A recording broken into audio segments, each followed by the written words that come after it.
Birinci класс Turmuş tirikçilik коопсуздугунун негиздери.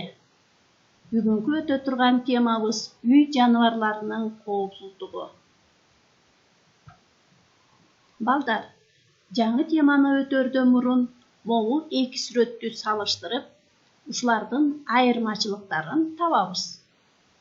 Жакшылап карап көңүл буруңуздар.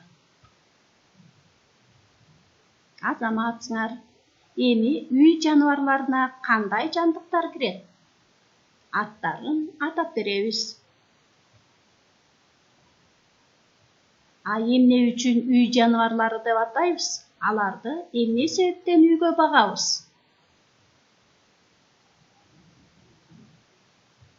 Үй жаныбарларын ар дайым сүйүп, аларга аяр мамиле жасап, жана ошону менен бирге эрежени так сактап, ден соолугубуз үчүн кам көрүүнү үйрөнөбүз.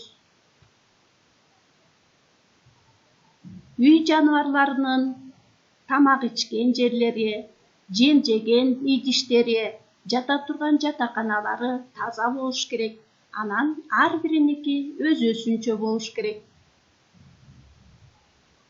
Мышыкты, күчүктү кармаганда, ойногондо сөзсүз колду жууп, ден соолугубуз үчүн кам көрүүнү үйрөнөбүз.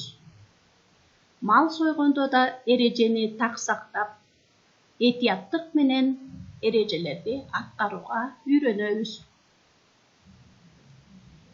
Эрежени сактаганды билүү менен балдар, мышыктан, күчүктөн ар кандай оорулар жугат. Ар убакта колубузду жууп, ден соолугубуз үчүн кам көрүүгө үйрөнөлү.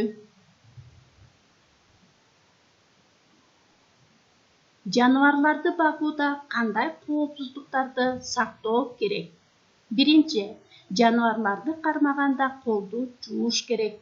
Экинчи, жаныбарларды дарылап туруу керек. Үчүнчү, итти, мышыкты дарылап таза багуу керек. Төртүнчү, алардын уяларын, жаткан жерин тазалап туруу зарыл.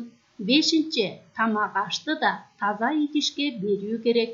Алтынчы, мал төлдөгөндө колго перчатки кийип кармоо керек.